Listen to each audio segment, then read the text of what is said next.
آمالنا نهرا تسيل عذبا كماء السلسبيل ومذكرات في الحياة منها ارتوى جيل فجيل. آمالنا نهرا تسيل عذبا كماء السلسبيل. Assalamualaikum warahmatullahi wabarakatuh.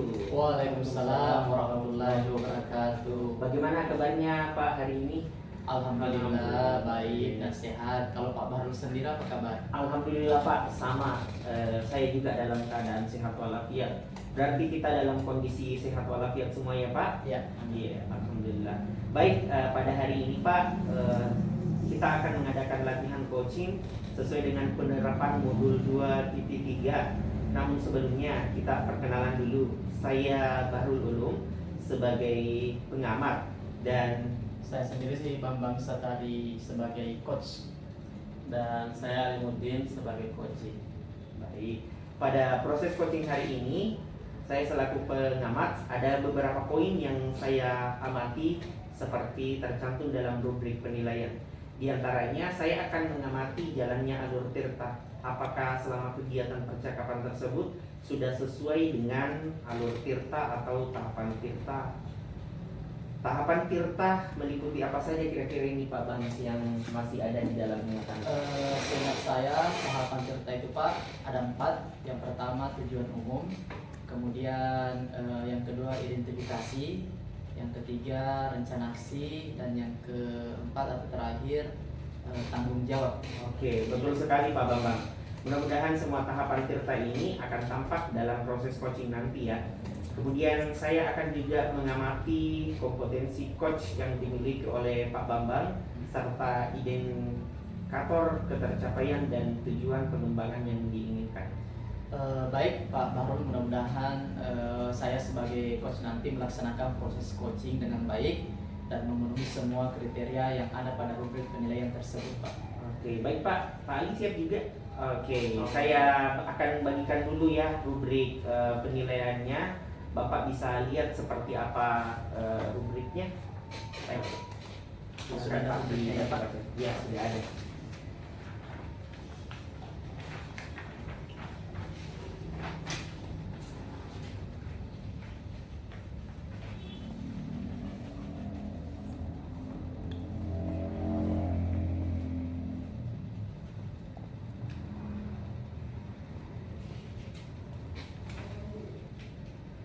Baik, bisa kita mulai Pak, sudah ya dibaca. Ya. Mari kita lanjutkan proses coaching ini.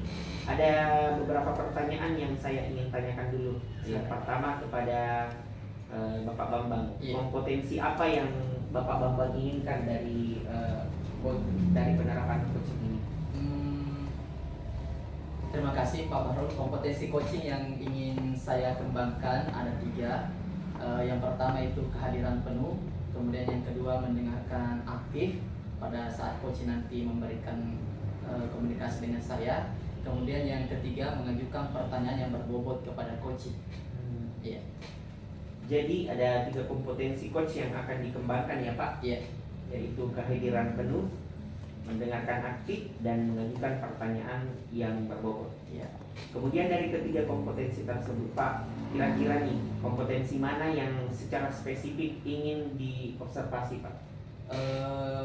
Yang secara spesifik dari 3 kompetensi tersebut yang ingin saya kembangkan secara lebih mendalam, memberikan pertanyaan berbobot kepada seorang coach supaya permasalahannya nanti bisa menemui solusi. Solusi ya Pak. Iya. Oke Pak, jadi kompetensi mengajukan pertanyaan berbobot ya Pak. Iya. Menurut Pak Bambang, kira-kira apa indikator ketercapaian kompetensi pada mengajukan pertanyaan berbobot itu Pak? Indikatornya sih sesuai dengan harapan saya Pak, dengan mengembangkan kompetensi mengajukan pertanyaan yang berbobot, saya sangat berharap coach dapat menemukan solusi dari permasalahan-permasalahan yang dihadapi. Dan dengan pertanyaan berbobot tersebut, coach bisa menemukan ide-ide baru untuk menyelesaikan masalah yang dihadapinya, seperti itu Pak. Oke, baik. Jadi agar bisa memunculkan ide-ide baru Pak ya, dari coaching. Baik, selanjutnya saya serahkan kepada Pak Bambang dan Pak Ali untuk melaksanakan proses coaching. Oke, sesuai dengan rubrik yang ini Sesuai ya Pak. dengan rubrik yang sudah saya bagikan. Oke, Jadi saya akan mengamati jalannya ya Pak. Terima kasih Ini banyak. kami serahkan. Iya, Terima kasih banyak Pak Guru atas kesempatan yang diberikan. sama-sama Pak. Oke, selamat siang Pak Alimuddin. Bagaimana kabarnya hari ini? Selamat siang Pak Bambang. Alhamdulillah kabar saya baik Pak. Terima sehat dulu. Alhamdulillah kalau sehat. Hari ini kita akan melakukan kegiatan coaching Pak Ali. Kira-kira Pak Ali ini ada cerita apa ya dari Pak Ali? Saya lihat akhir-akhir ini Pak Ali itu kurang bersemangat. Iya Pak.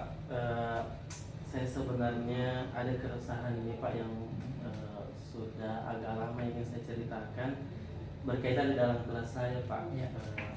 Jadi begini Pak, siswa saya di kelas itu cenderung tidak bisa diam.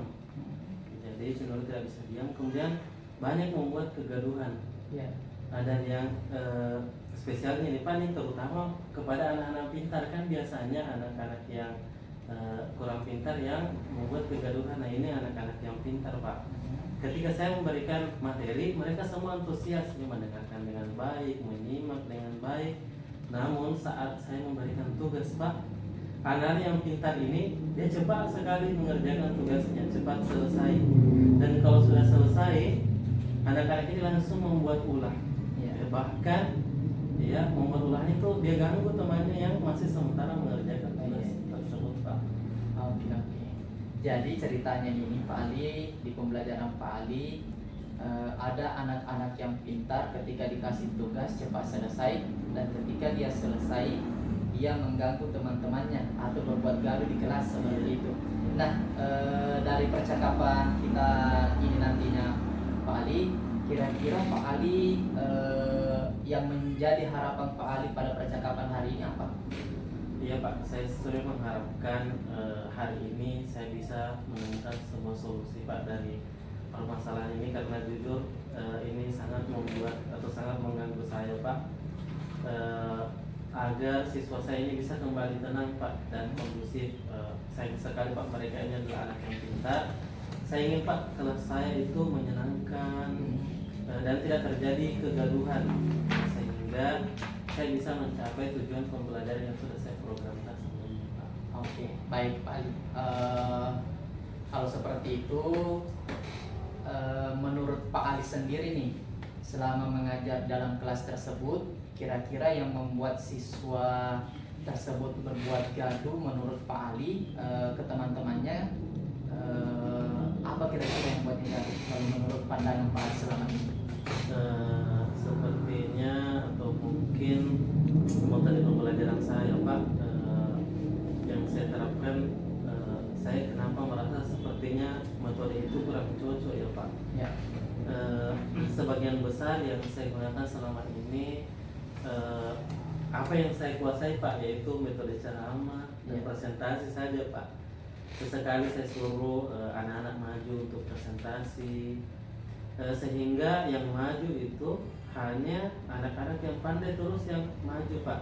Sementara siswa yang kurang mampu ini mereka tidak berani maju ya, jadi mereka hanya duduk di tempatnya, sehingga saat penugasan Pak, saat saya memberikan tugas ke anak-anak, anak yang pintar ini cepat sekali selesai Ya. dan ketika sudah selesai kerja tugas, nah muncullah masalah ini Pak, anak itu terjadi bosan ya, kemudian mulai memunculkan ulangnya, mengganggu temannya atau bermain-main, atau dia ajak main temannya, padahal sudah saya suruh diam sebenarnya Pak, saya suruh diam, kemudian duduk, tapi kembali memberulang Pak. Kadang kalau sudah merasa bosan, dia izin keluar, ya, alasannya mau pergi ke kamar mandi, pokoknya banyak sekali alasannya Pak.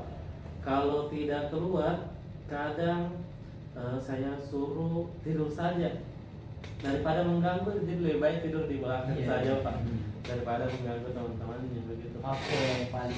Betul Pak Ali, anak-anak yang pandai itu memang cepat selesai mengerjakan tugasnya, apalagi kalau dikasih tugas yang sama, Iya, pasti Pak. akan cepat selesai.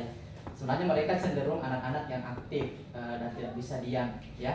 sehingga ketika dia dikasih tugas dan sudah selesai, dia akan mencari seperti mencari suasana yang baru, seperti mungkin berulai dalam kelas, mengganggu temannya lah, atau mengajak temannya bermain, atau bahkan sering keluar kelas dengan alasan tertentu karena memang sudah tidak ada tugas yang dia kerjakan, ya. Nah, kira-kira kalau seperti itu, apa yang bisa menurut Pak Ali ya, apa yang bisa membuat siswa Pak Ali ini kembali fokus dan kondusif dalam pembelajaran, Pak? Ya Pak, setelah saya merenungi, sepertinya Pak, menurut saya ini ya, mungkin saya harus ubah Pak metode pembelajaran saya di dalam kelas. Yang sebelumnya saya kan tadi hanya menguasai itu Pak, jadi saya mau ubah mungkin bisa dengan kegiatan berkelompok Pak, berkelompok, kemudian ada tim ahli di situ,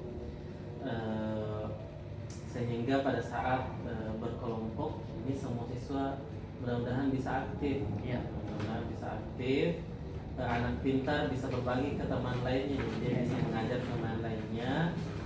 Kemudian kalau sudah selesai duluan Pak, anak yang pintar ini, saya berharap dia bisa membantu temannya menyelesaikan tugasnya. Kemudian kalau sudah selesai Pak kegiatan membantu temannya itu tutor sebaya istilahnya, dan anak tersebut masih belum bisa diam, mungkin saya akan memberikan pengayaan Pak khusus ke anak ini sebagai pendalaman untuk anak tersebut Pak, supaya dapat materi yang lebih. Iya, ya Pak Ali. Kalau seperti itu jawaban Pak Ali, saya setuju karena dengan menggunakan model tutor sebaya itu bisa meminimalisir kegaduhan di dalam kelas yang dibuat oleh anak-anak tersebut, sehingga kelas bisa menjadi lebih kondusif lagi, begitu ya Pak. Nah, tadi saya sempat tangkap Pak Ali mengatakan bahwa menurut pandangan Pak Ali, anak-anak yang pintar tadi tidak bisa diam ya di dalam kelas. Nah, menurut Pak Ali ini kira-kira apa yang membuat Pak Ali berpikir bahwa anak-anak tersebut tidak bisa diam dan aktif terus dalam kelasnya? Iya Pak, berdasarkan pengalaman Pak, karena Bang sudah dapat pelatihan kurikulum Merdeka, Ya. saya membuat tes Pak, asesmen dalam kelas saya terkait anak-anak, bahwa ternyata di kelas saya ini Pak banyak anak-anak yang tipe belajarnya itu termasuk kinestetik Pak. Kinestetik, ya. Iya. Jadi anak-anak ini khususnya yang pintar tadi ini memiliki keterampilan gerak untuk supaya muncul idenya atau supaya bisa lebih mengerti. Jadi tidak bisa diam Pak mereka, ya, tidak bisa diam. Kemudian ketika tidak ada yang mereka kerjakan atau sudah selesai pekerjaannya, anak ini akan cari kegiatan lain Pak. Ya. Nah, bisa jadi kegiatan itu Pak karena merasa bosan jadi mengganggu temannya Pak. Iya ya, betul sekali Pak Ali. Memang anak-anak yang tipe belajarnya kinestetik itu cenderung tidak bisa diam dalam kelas, dia aktif memang. Nah, dia akan terus biasanya mencari kegiatan lain ketika pekerjaannya atau tugas yang diberikan sudah selesai Pak Ali, seperti itu. Nah, bisa jadi kegiatan yang dipilih ini bernuansa positif biasanya, bisa saja juga negatif, termasuk mengganggu temannya yang tadi itu. Iya. Iya Pak, malah teman-temannya juga ikut membuat gaduh Pak karena Ya. diajak, jadi mereka lupa bahwa mereka harus mengerjakan tugas, jadi tugas mereka tidak selesai Pak karena ini ikut gaduh sama teman Oke. lain. Iya Pak.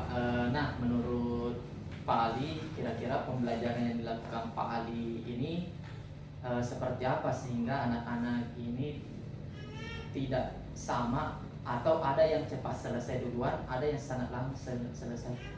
Iya Pak, selama ini pembelajaran yang saya lakukan sebenarnya biasa saja Pak, pola yang sudah sangat saya kuasai, yaitu menjelaskan materi, ya.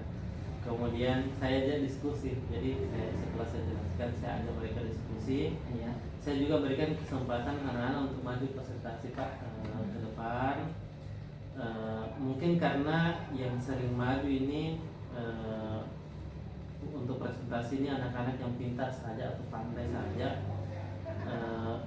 Jadi mereka yang semakin pintar Pak, ya, karena dia terus yang tampil di depan, sehingga yang kurang pandai ini menjadi merasa takut Pak, merasa takut.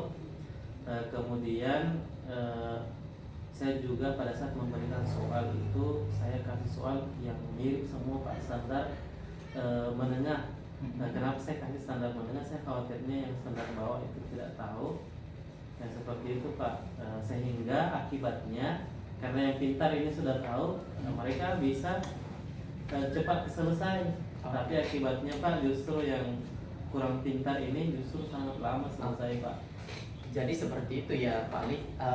Memang betul sih Pak, kegiatan Pak Ali seperti melakukan diskusi dalam kelas dan persentase sebenarnya sudah baik, namun masih kurang efektif. Karena yang tampil kalau di presentasi itu pasti yang tampil di depan kelas itu hanya siswa-siswa yang pandai saja, ya. Kemudian ketika membuat tugas atau KKO, yang Bapak tampilkan soal level menengah ya, soal level menengah dan kurang diferensiasi dalam levelnya ya. Iya Pak. Iya, sebenarnya saya juga sudah menggunakan beberapa sumber Pak, buku paket dari Kemdikbud atau pemerintah, kemudian link-link pembelajaran yang banyak disebarkan guru-guru Pak dari YouTube. Selain itu saya juga pakai LKS Pak, yang berisi materi, juga ada soal-soal latihan yang bisa memudahkan siswa untuk menguasai materi. Tapi anak-anak tingkat pemahamannya masih jauh berbeda Pak antara satu dengan yang lain. Saya setuju Pak dengan Pak Ali. Itu sebenarnya bagus sekali yang dilakukan oleh Pak Ali, tetapi akan lebih bagusnya lagi jika dalam menggunakan sumber belajar, biasanya kita harus menggunakan sumber belajar yang bervariasi Pak, ya, sesuai dengan minat anak-anak dan bakat anak-anak, sehingga anak bisa memilih sendiri dengan cara apa mereka harus belajar. Nah, selain dari sumber belajar tadi, menurut Pak Ali ini, adakah solusi atau ide-ide lain yang bisa Pak Ali munculkan dalam mengatasi masalah yang seperti ini? Iya Pak, solusinya mungkin saya akan menuntun Pak anak yang pintar tersebut untuk bisa jadi tutor sebaya Pak, bagi teman-temannya, sehingga akan ada aktivitas yang dikerjakan Pak oleh anak tersebut. Saya juga akan membuat media pembelajaran Pak yang insya Allah lebih menarik, dan juga akan saya hadirkan alat peraga ya Pak untuk mendukung pembelajaran. Oke, media yang menarik dan alat peraga ya. Bagus sekali Pak Ali, saya setuju dengan pendapat Pak Ali dan jawaban Pak Ali. Nah, untuk strateginya, kira-kira strategi apa yang akan Pak Ali gunakan untuk mengembalikan suasana belajar sehingga lebih kondusif tadinya? Ya. Strategi ya Pak. Strategi yang saya akan kembangkan, saya akan memberikan tuntunan Pak kepada anak yang pintar tadi, yang tadi beberapa yang pintar, supaya bisa jadi tutor sebaya Pak, seperti yang saya katakan sebelumnya. Kemudian saya akan menyiapkan serta memberikan kebebasan mereka untuk memilih, seperti tadi sarannya Pak, untuk memilih sumber belajar yang mereka inginkan sesuai dengan tipe belajarnya. Kemudian saya akan menggunakan Pak media pembelajaran yang menyenangkan insya Allah. Saya juga akan membuat Pak kesepakatan belajar, karena ini kayaknya terbuka dengan siswa. Ya, saya akan bertanya kira-kira pembelajaran seperti apa yang mereka inginkan Pak. Begitu kira-kira, mudah-mudahan sih strategi ini manjur Pak. Oke, bagus sekali Pak Ali. Saya sependapat dan setuju dengan strategi yang akan Pak Ali terapkan. Memang betul Pak ya, pembelajaran itu harus berpihak pada siswa kita, sehingga pembelajaran juga sebisa mungkin menyenangkan bagi siswa. Nah, kalau begitu Pak Ali, kira-kira kapan strategi ini akan Bapak terapkan dan laksanakan di dalam kelas? Iya Pak, saya tercerahkan sekali sebenarnya nih Pak, dan saya bersemangat untuk bisa melaksanakan secepatnya Pak. Mudah-mudahan minggu depan saya bisa segera Pak melaksanakan pembelajaran yang lebih berpihak Pak kepada mereka. Oke, minggu depan ya Pak Ali. Oh ya Pak Ali, kira-kira selama ini ada tidak keterlibatan orang lain dalam melaksanakan strategi ini selain Pak Ali nantinya dalam peserta didik? Iya Pak, saya tentu saja membutuhkan keterlibatan Pak orang lain. Saya akan meminta bantuan teman saya Pak yang lebih ahli dalam membuat video pembelajaran yang menarik, karena itu yang menjadi kekurangan saya Pak selama ini. Kemudian saya juga akan berkolaborasi dengan teman-teman saya Pak, rekan-rekan guru terkait dengan teknik-teknik penguasaan kelas Pak. Jadi sepertinya itu juga kekurangan saya. Apalagi murid-murid saya ini sangat beragam Pak tipenya, tadi ada yang terutama yang kinestetik Pak tadi Pak. Ya, betul sekali yang apa yang Bapak sampaikan. Dengan adanya kolaborasi nantinya dan bertukar pikiran dengan teman sejawat, itu bisa menambah kekuatan bagi Pak Ali sendiri. Nah, setelah kolaborasi, nah kira-kira menurut Pak Ali ini untuk target pencapaian keberhasilannya seperti apa? Pencapaian keberhasilannya Pak, saya mungkin belum bisa mencapai 100% Pak. Ya. Untuk langkah awal saya katakan mungkin Pak 80-90% siswa bisa lebih kondusif Pak, kemudian bisa berhasil menyelesaikan tugasnya, maka bisa dikatakan pembelajaran saya berhasil Pak dengan strategi baru yang akan segera saya terapkan. Oke, bagus sekali Pak Ali.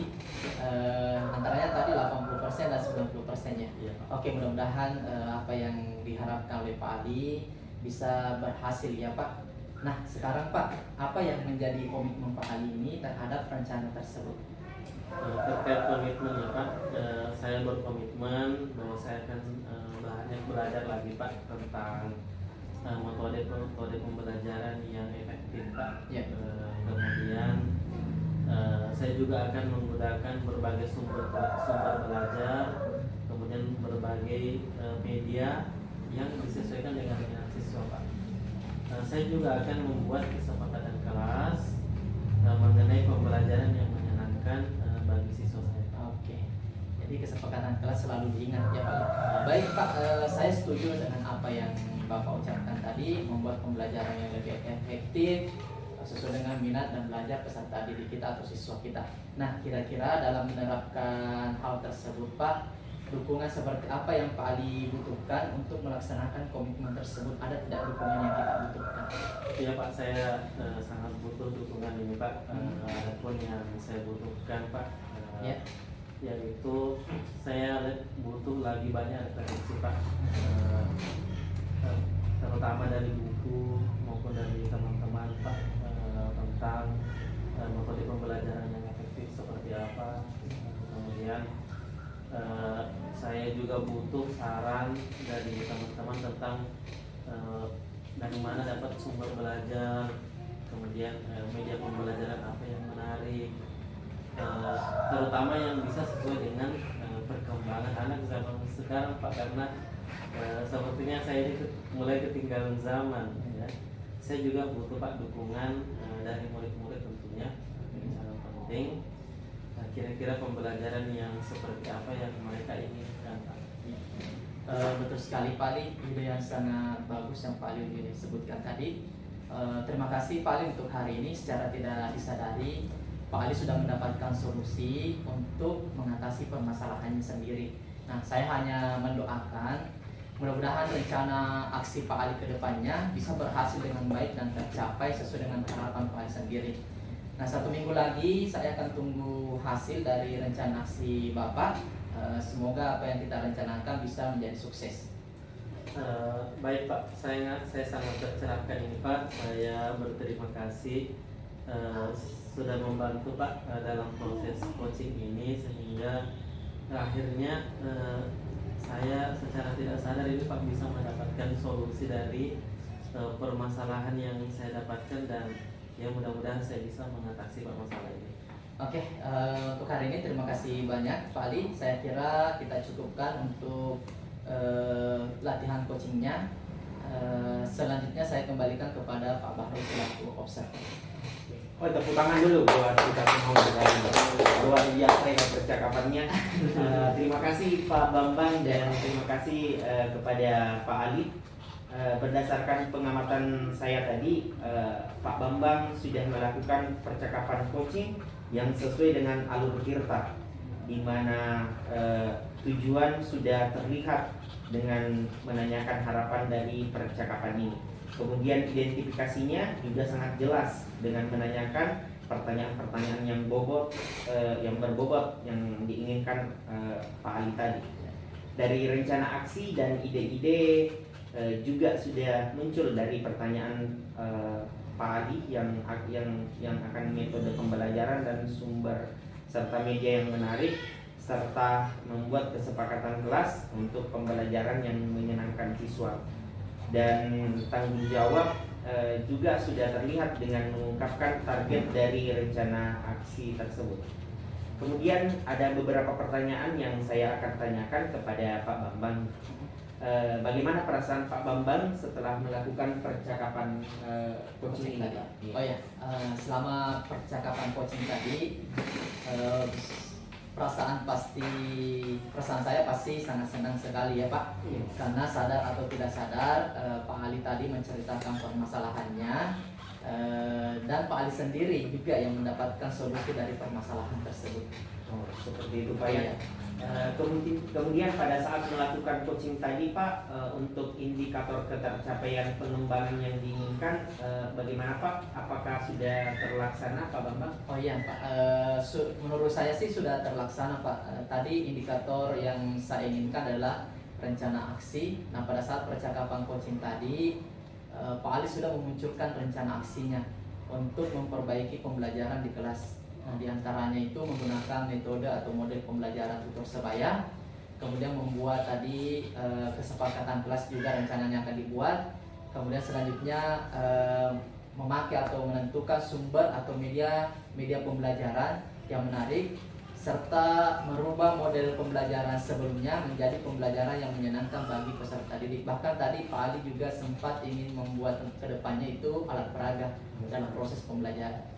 Baik Pak Bambang, tadi di awal percakapan Pak Bambang ingin secara spesifik mengembangkan kompetensi mengajukan pertanyaan berbobot, dan itu sudah Pak Bambang lakukan dan percakapan coaching hari ini. Kemudian kompetensi apa lagi yang Pak Bambang ingin kembangkan berdasarkan hasil coaching yang barusan dilakukan Pak?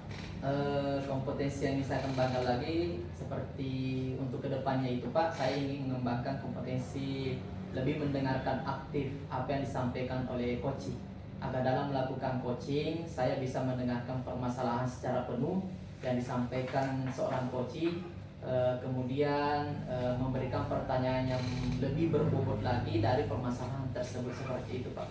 Baik, terima kasih Pak Bambang. Mudah-mudahan apa yang ingin kita laksanakan atau kembangkan terlaksana dengan baik. Baik, Pak Ali, terima kasih banyak atas waktunya. Pak Bambang, Terima kasih banyak Pak Bahrul, Pak Ali, terima kasih banyak Pak Ali. Mari kita akhiri dengan ucapan Alhamdulillah. Alhamdulillahirabbil alamin. Assalamualaikum warahmatullahi wabarakatuh. Waalaikumsalam. آمالنا نهرا تسيل عذبا كماء السلسبيل ومذكرات في الحياة منها ارتوى جيل فجيل